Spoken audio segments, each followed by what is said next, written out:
and the impossible dreams. We need to embrace wonders, to ask questions, hundreds of them, as if we were children. Because unless each and every one of us shows our own voice with those hows, those whys, those what ifs, those can I, nothing will change. The world was not shaped by its answers. It was shaped by its questions. And there's no reason why that next question can't come from any of us.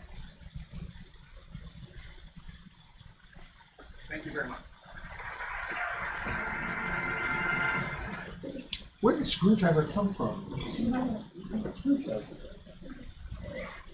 Thoughts, comments, observations.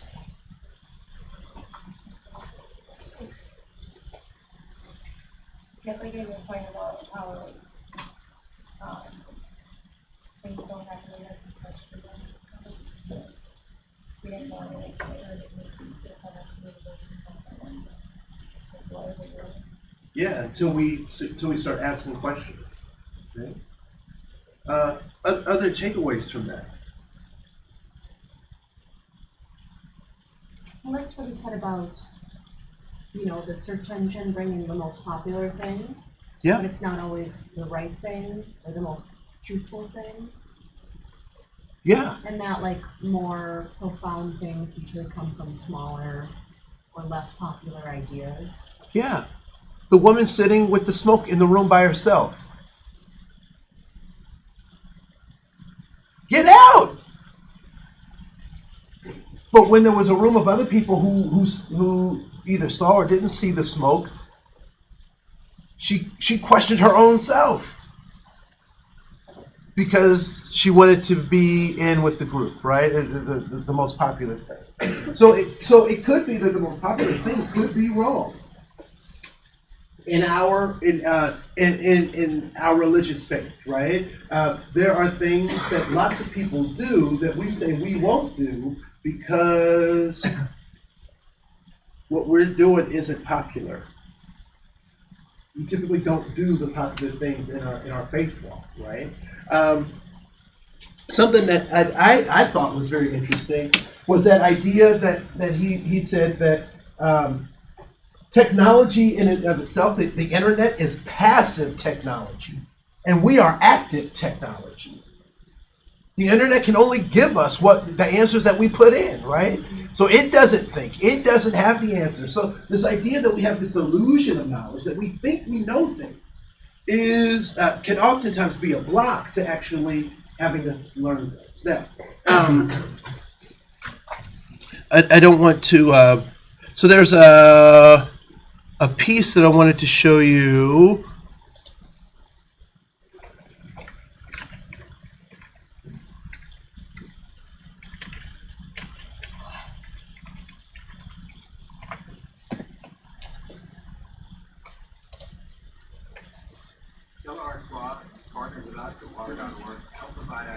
Anyone ever watch Brain Games on National Geographic? One of my favorite shows. Stop.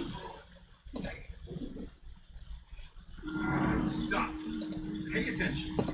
We're about to test your common sense. Take a look at the drawing on your screen. We've got a question for you. If this bus started driving forward, which direction would it move? Left or right? Not so obvious, is it? So what would you say? If this bus was moving forward, which direction would it go? To the right or to the left? To the left.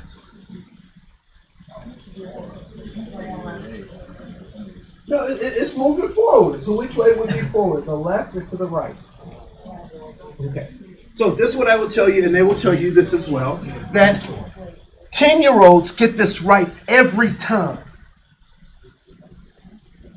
10-year-olds get this right every time. So let's. While you're struggling with this, would it surprise you to know that nearly 80% of children under the age of 10 can answer this question instantly? So, why is it so difficult? Stick around. This is a show about your brain and all the things you don't know. Isn't that amazing? For the next half hour, we're going to put you through a series of tests and experiments designed to show how surprisingly little your brain understands about how the world works. You'll be shocked, shaken, left wondering, how would I miss that? But if you play along, we guarantee you'll leave smarter and wiser than you were before. I'll see you guys later. Say hello to what you don't know. I'm Brain.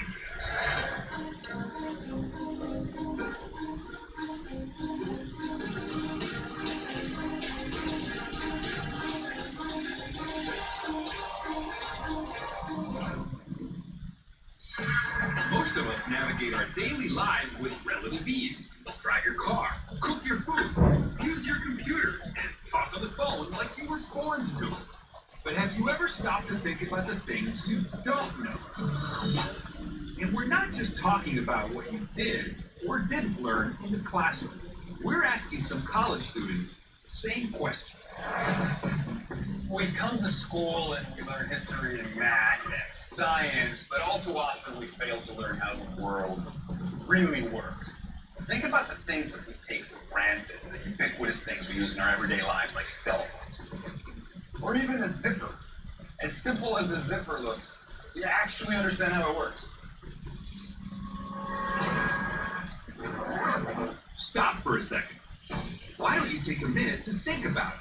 You likely use a zipper every single day, but how does a zipper actually work? How does this simple device interlock two sets of teeth that you otherwise can't connect by hand? Harder to explain than you thought? We'll explain it in just a bit. And it's okay if you don't understand it. You don't actually need to fully understand a zipper to prevent a wardrobe malfunction like my friend over here.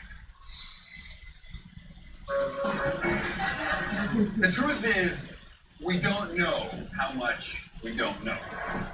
So let's go back to this bus. Have you figured out yet which direction it would move? You were right, if it whoever started said it. driving forward? The answer is to the left. But why? I told you before that most kids under the age of 10 could get this right. Don't take our word. Take theirs. Which way is this bus going? That way. Why do you think that this is the front? Because the door is on the other side. If you do it on the other side, then that's the front. This way. That way. The door is on the other side of the bus, so the driver can let the passengers off at the curb. Kids know this better than anyone. But how do you know? Because we're smart.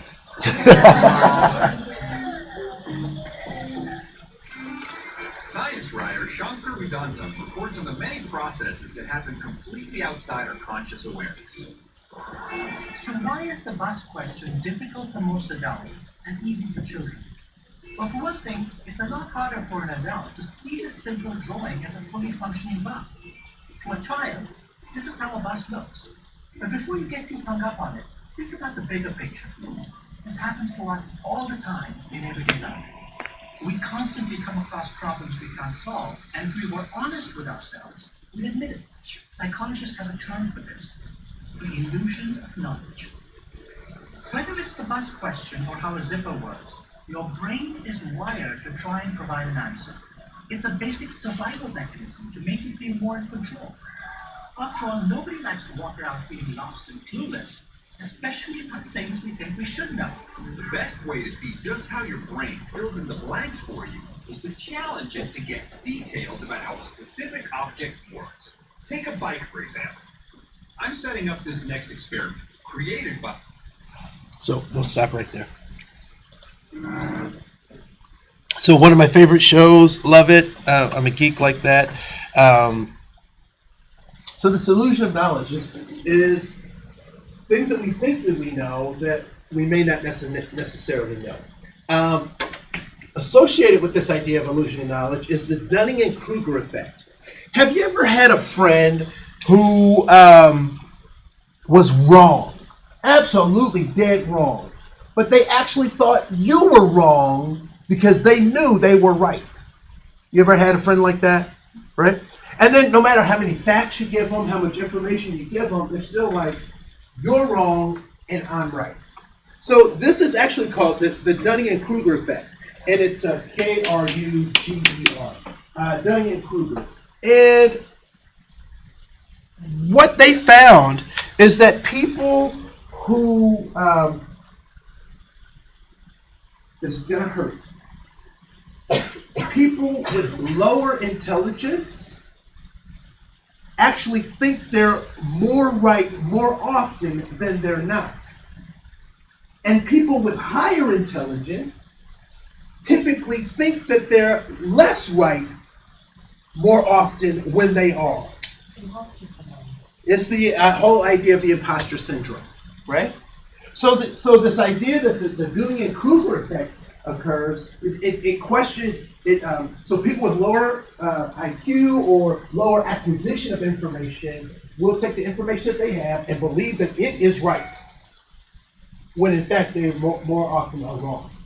But people with more acquisition or more skill or more knowledge typically doubt themselves, which is exactly what happened with the woman with the smoke, right? She was very confident that the smoke thing was not a good idea until she was around other people who weren't responding to the same stimulus that she was responding to, right? So we'll watch a little bit about the Dunning-Kruger effect.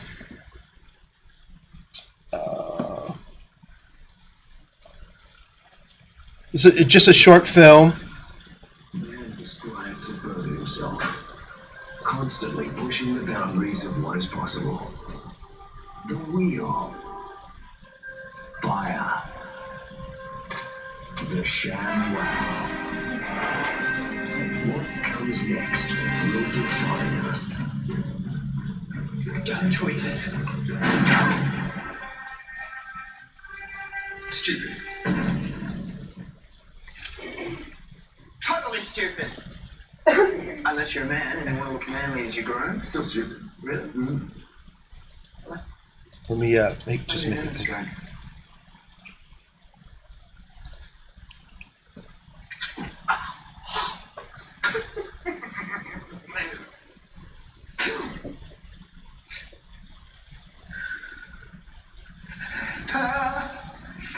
You're bleeding in. Yeah, look. Your turn. No. I feel like you're saying yes. What else you got? You do have other products, right? What, you think I bet it all on a stupid gun tweet, someone? Okay.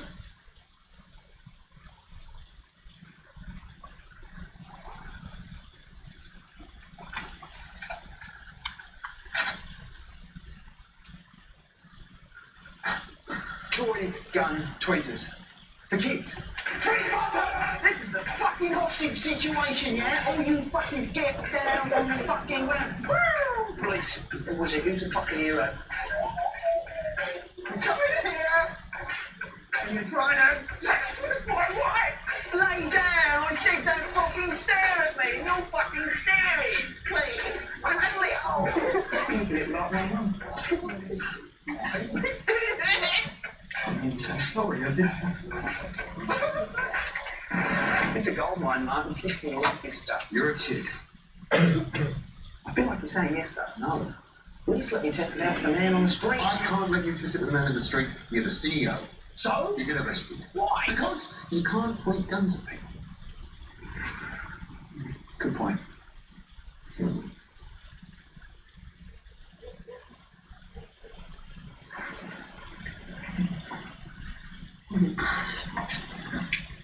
What are you doing here? Huh? Nothing. You didn't just put the gun in your pocket, did you? The gun. Guns? I hate guns. See you lunch. Yes. No, get off me! Why are you doing this? But I feel like you're saying yes.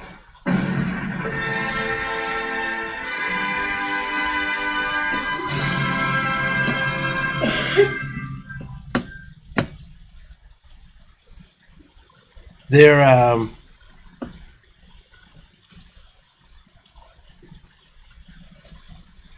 Oh my God, I'm so perfect and right and nothing I do can possibly go wrong. Well, I can't see how it could go wrong. So how could it go wrong? I mean, there's no way it could go wrong. Sorry? Tell me again what Hoppers means? Hoppers? How do you pronounce that? In this episode, we'll be reviewing an effect that's very special indeed. What's the Dunning-Kruger effect? Well, it's a two-parter. The first part being when you have people who are too stupid to realize that they've got serious flaws in their ideas, therefore thinking that they themselves are amazing while failing to recognize the abilities of others. The second is when smart people who can clearly see their own faults and humbly assume everybody else is on par with them consistently undervalue their own abilities as a result. So what can the Dunning-Kruger effect do for you? If you're stupid, it's great! The DK effect can lead to you thinking you're so amazing that you'll succeed through sheer force of will, never letting your bad ideas and mistakes slow you down. As you can imagine, this has contributed to a whole host of idiots finding their ways into every position of power over the years.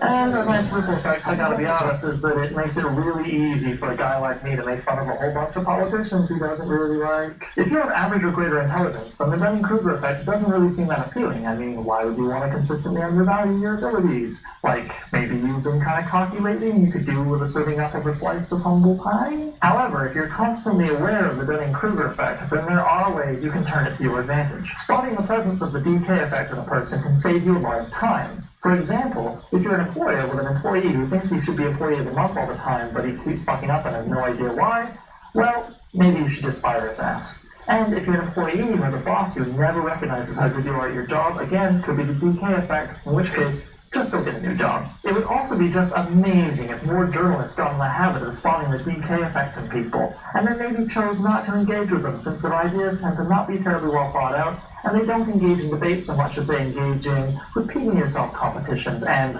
rowdy, shouty matches. And while I'm having airy-fairy fantasies about the media actually raising the level of discourse, it would be really nice if they acknowledged that not every viewpoint is equally valid.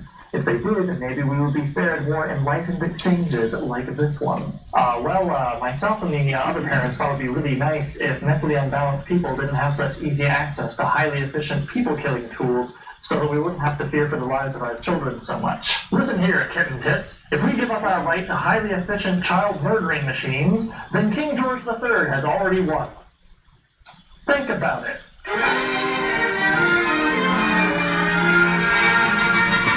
Overall, am I in favor of the Dunning-Kruger effect? Absolutely not. It is an awful thing, singularly responsible for a significant proportion of the annual United Nations Terrible Shit Index.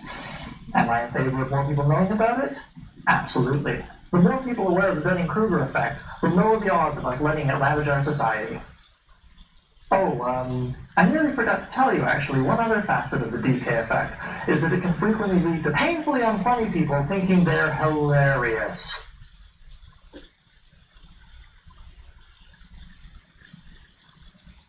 Don't worry, Oliver, you don't suffer from Dunning-Kruger syndrome, but you do have a case of Brackenbury syndrome. Symptoms include an addiction to wearing vests, not being nice enough to handsome narrators, not paying enough to handsome narrators, never writing back to handsome narrators when they try to get their back pay. I hope you get this. What's happening to our smart people? So just this idea of the Dunning-Kruger effect is really this idea of the imposter syndrome, right? So we have this illusion of knowledge, and we have the Dunning-Kruger effect. And so I want to pair both of those into trying to answer this particular question. So what is race? So I want you to just write down the answer on a piece of paper in your notes somewhere. So what is race? How would you define race?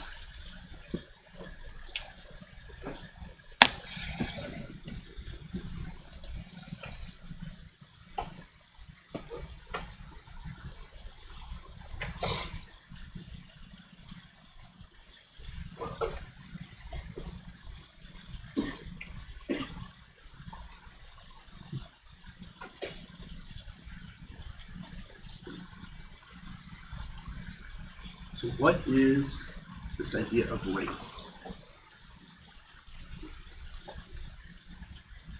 And I am talking about kind of this anthropological difference between people, not necessarily, NASCAR or,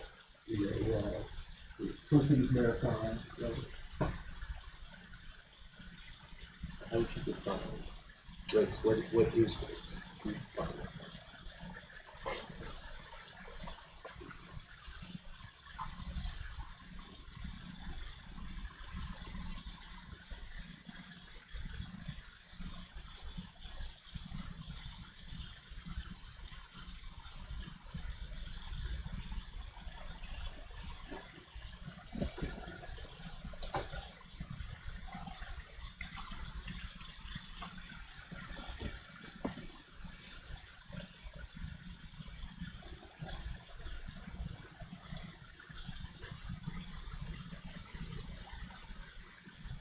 go. If you can get into to groups of 3 or so, we'll give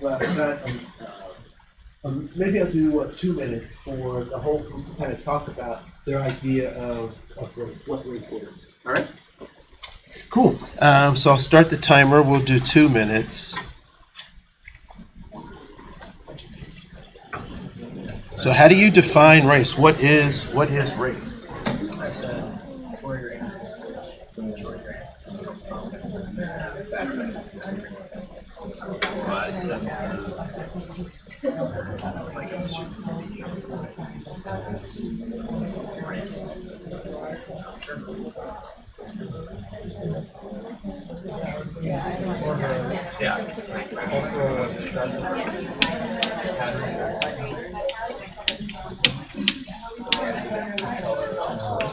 I kind of kept it slow.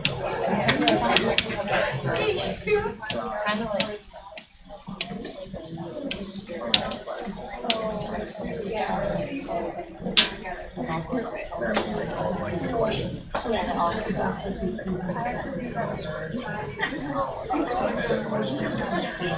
We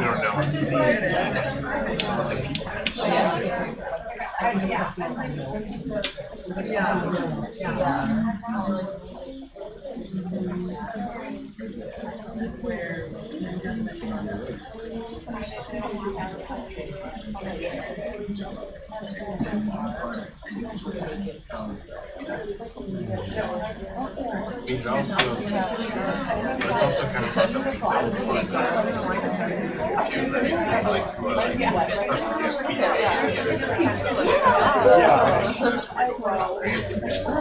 but knowing that not all of it's right, including some mistakes, just trusting it, that it's part of the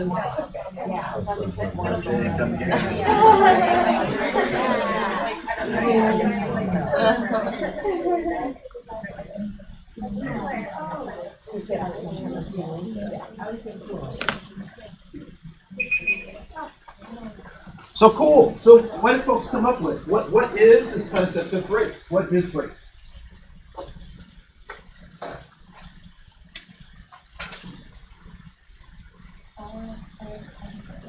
We use alcohol to like define what the thing group and based on the culture. Okay, so based on characteristics of groups. Okay. Other folks. Kind of cultural set. Then it's a cultural what? Like it's set by a culture, so like whatever the things different people. So it's set by the culture. Whatever group of people decide that's what it is. Other folks. What you talked about. I think also what we talked about geography of humanity. So geography matters. In what way does geography matter? Like you got this idea of what do you think is going to happen to you? Like this is where you got to worry about child active ideas and white people and like what we need to do all of it. All right. So geography could play a role. For example, there are white people who live in Africa, who are Africans, because they live in Africa. Yeah. So when they come to the United States, are they African American? Yeah, that's right. All right. It's an interesting question, isn't it?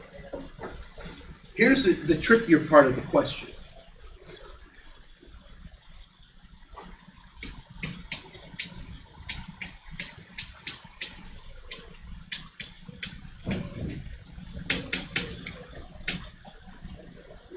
How do you know what race is? How have you come to understand race?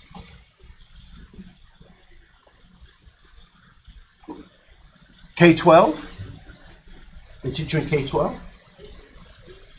Go ahead. I think kind of like echo what Troy said, just kind of culturally, anything through the media, reading stuff, reading what your parents say. it's kind of anything that'll influence your kind of schema going off it. And I feel like a lot of it's, I don't think I ever really learned in school. I think it's all just kind of friends, culture that I grew up in. Friends, culture you grew up in, the environment you come out of. Yeah, K-12 didn't do it. I don't remember having a unit that said, I am this race, you are that race, blah, blah, blah. Did anyone have a unit like that? Okay, cool. So what does that mean how did other folks, so thank you for sharing that. Thank you, and Troy, thank you for sharing that as well. How do you know? How did you come to understand or know? Sure. You know, we're gonna excel for that.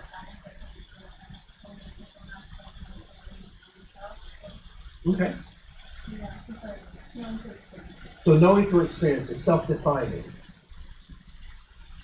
Yeah. Kind of going off of self-defining, I don't think we do know, because I think it's a socially constructed idea that has like the potential to change based on time and experience and those in power and media, just everything, Yeah. like in A general. socially constructed concept. Has anyone heard something like that, that race is socially constructed? Anyone heard similar things? No? Okay. I would suggest that it is even more insidious than that. There's a thing called passive voice. Has anyone ever heard of passive voice? So passive voice. Is it 2 S's or 1? Passive, 2 S's. Thank you. So passive voice. Here's an example.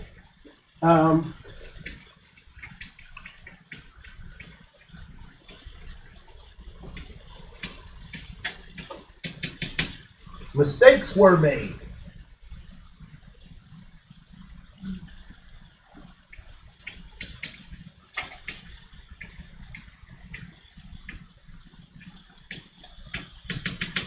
Girl was mugged. Those are all passive voice. What's missing in these sentences?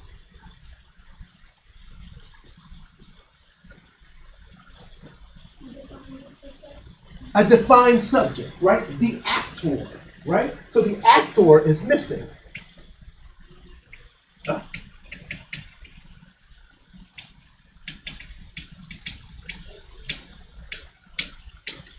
So your parents said, "Who broke the glass?" And you replying to them, "Mistakes were made." What do they say to you? I want to know who broke the glass. Right? The girl was mugged. A girl was mugged. What does campus security want to know? Who was it? So we need to go find out. Give me a description. We need to find out who. Passive voice allows the actor to remain unseen. So when we say that race is a social construct, that's passive voice, which means what?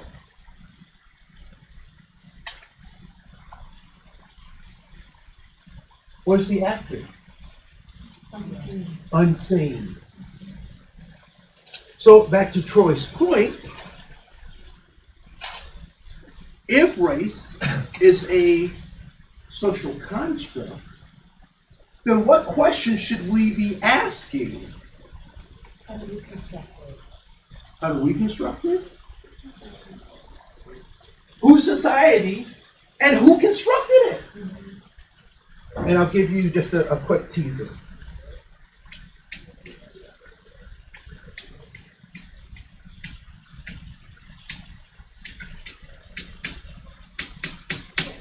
That's the teaser. How do you know what race is? The government tells you. Ever filled out a job application? Do they have little check boxes? You think the employer just made those up? Ever gone to another country and filled out a job application and seen those boxes? The boxes may be very different. So when we talk about this idea of what is race, we have to recognize we have this illusion of knowledge that we really don't know. We know what we think we know about so-called race, right? We have this idea, the Dunning and Kruger effect, that sometimes I think I know so much that I'll stand and say, yes, I know this thing, when in fact I really don't know. I'm actually being an imposter. And then we have these other two pieces that we'll deal with at another time. This idea of implicit bias and the concepts of prejudice, bigotry, and discrimination. We'll deal with those at another time. We're going to talk a little bit about these three things that I wrote up here, because this goes back to this illusion of knowledge, right? What about these squares? I mean, what about these shapes? Tell me about these shapes.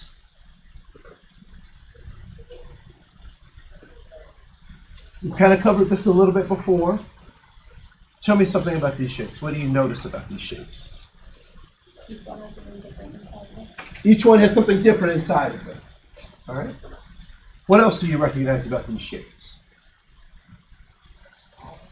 That there are patterns. All right. What else do you recognize? They all share commonalities. They all share commonalities. That they share commonalities and they share differences. And we call that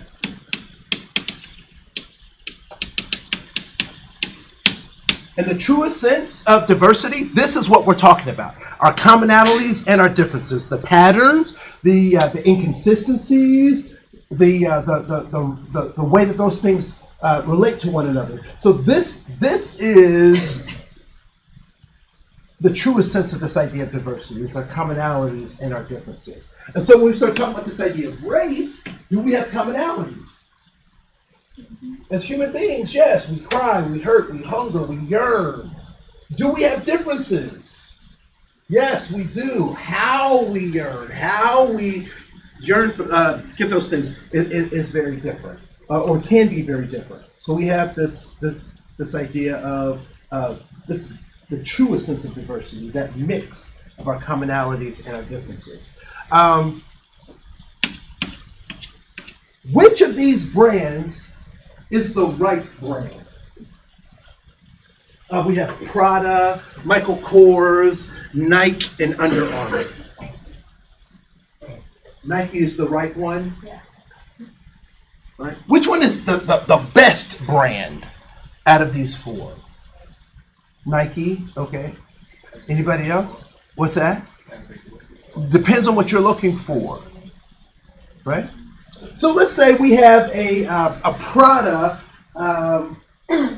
purse. Prada makes purses, right? Or shoes, purses, both shoes, purses. So you can put all your stuff in your shoe like a purse. Yeah. It's a 2-in-1, right? No. So let's say we have a $600 Prada purse. Is that a good price for a Prada? Yeah. Okay. Is that on sale? Is that expensive? So what's expensive? Oh, that's on sale. So what would be a full price? Okay, so $2,000. I got to get another job. So a Prada purse is $2,000. Oh, Lord. So if nobody buys the Prada purse at $200, what happens? I mean, $2,000. So $2,000. It gets marked down. And what do you think the first markdown might be? Okay, so $1,500. So it goes down to $1,500. So they're not getting it at $1,500. And so now people are like, "Oh my God, it's a bargain!" Right? So let's get to, let's bring it down to my level, right? So let's say we get it down to $50. It was $2,000. It is now $50. And nobody buys it. So they reduce it to $25. And somebody buys it. They're like, "Oh my goodness, I got this." And not from the dude with the coat and all the stuff. Not that dude, not the hustle dude. Right? They got it from a legitimate store and they bought it for $25. How much is that purse worth?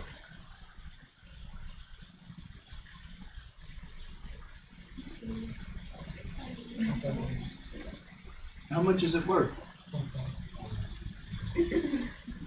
That's correct.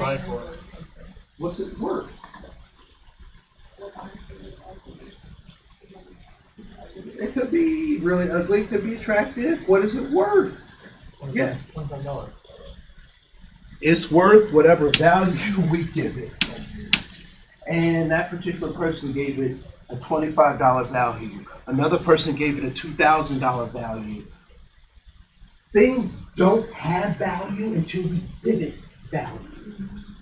So when we talk about this idea, this concept of grace, it doesn't have any value in and of itself until we give it value, right? And so in our classrooms, it's important to recognize what we think about this. What's our construction? What's our premeditation when we start talking about these so-called racial differences that we have between one another? Because it's not the differences themselves, it's the values that we associate with those differences that actually make them helpful or harmful to our students and to their families. All right? That plays into a little bit this idea of implicit and explicit bias, which really deals with our predisposition based on the context that we've come from. We all have biases. There are, and I will tell you, as a teacher, there were students I did not like. We'll just be upfront and honest with you, right? Some of them were bullies, they were loudmouths, sometimes they tried to embarrass me as a teacher. I personally did not like them. And it was okay, as long as I could keep my behavior to myself. But what's the problem with about thinking in a particular kind of way? It trickles out in microaggressions. There is this idea of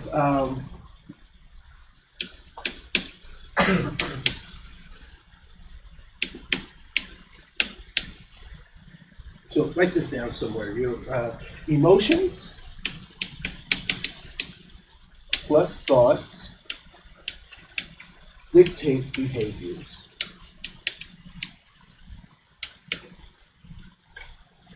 This is called cognitive behavior therapy. Cognitive behavior therapy. Emotions plus thought dictates behavior. So if I feel something about a student and I think about a certain student in a certain kind of way, what is going to be my default? I'm going to act in what way?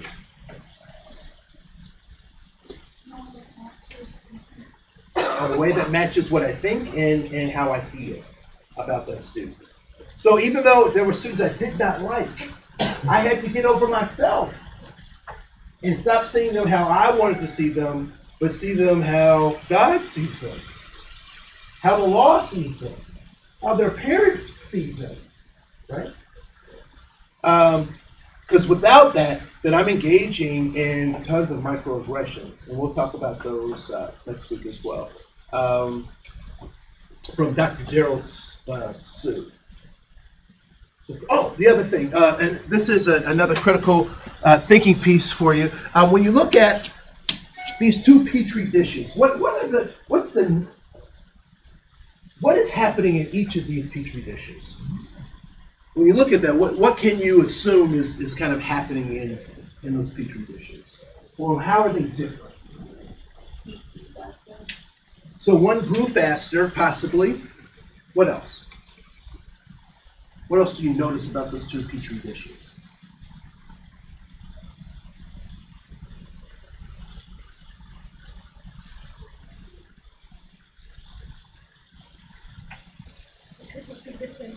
It could just be different.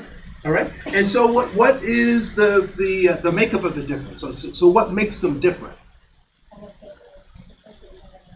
Okay, so some are filled in circles, some are not.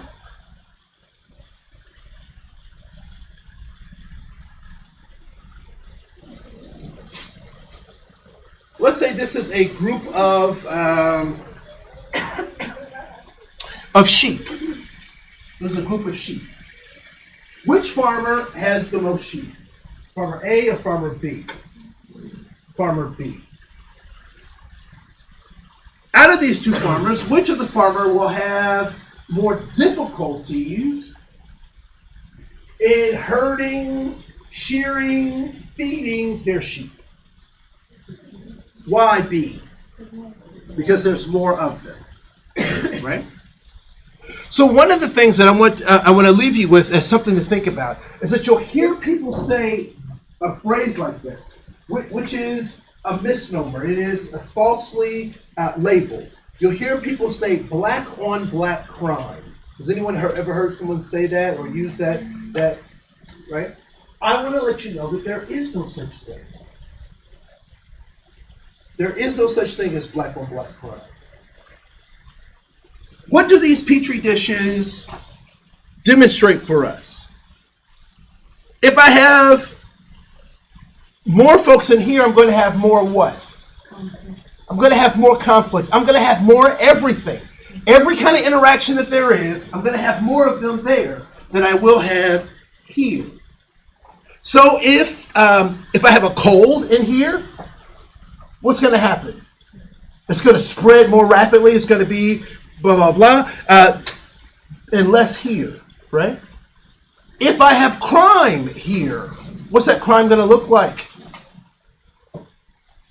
Are these people leaving here is this group of sheep leaving this fold and coming right over here to commit those crimes? Not necessarily. They will commit the crimes right where they are. So this idea of black on black crime is a misnomer. When people talk about that, it's important to question the knowledge point, because what it is that these are proximity crimes.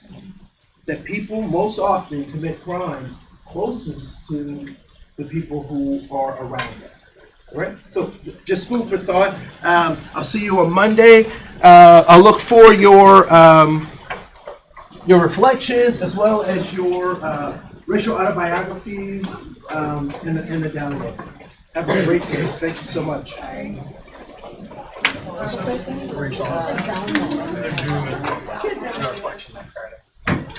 What was the What's that? As an upload. So you have your biography is an upload. I'm sorry, I said download, but I meant upload. Thank you.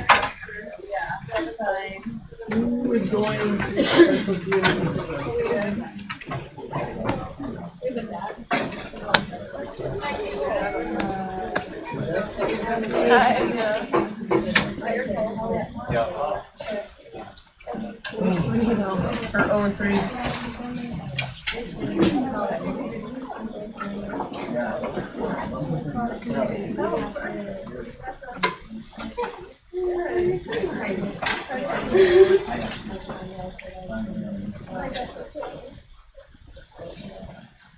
When I watch some of these videos, I forget about language, and then when it's in the class, when it's a large class, I'm like, You know, it's nothing we haven't heard. Oh, okay. So.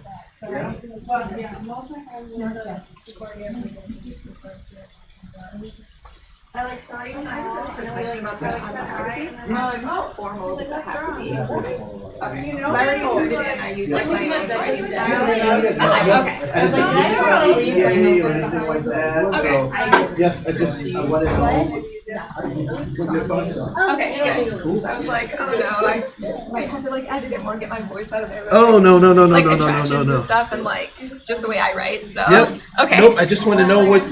I just want you to tell your story the best way you know how. Okay. Cool. All right. Sweet. Thank you. You're welcome. It's a small world. I was like, oh, yeah. I did just meet him. And yeah. Have a good weekend. All right. Yeah. Have a good weekend. All right, man.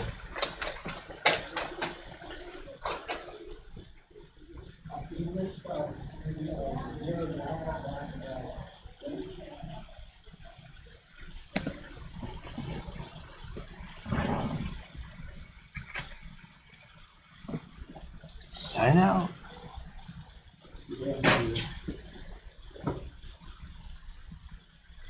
That'll go to this school.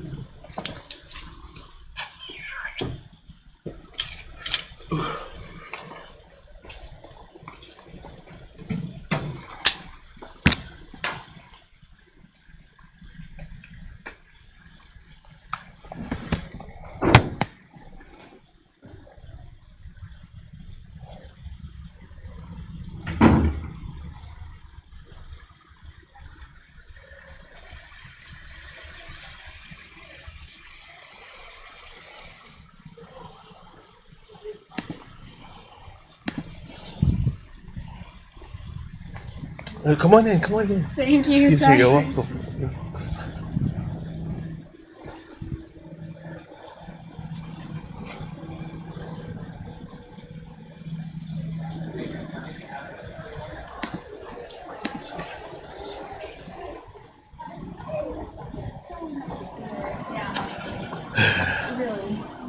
I know things seem random in the class, don't they? No, it's But then they fine. would try to pull them together like When's the autobiography due? Sunday? a Monday. Monday, okay. Yep, if you can get it to me by Monday. Thank you. You're welcome.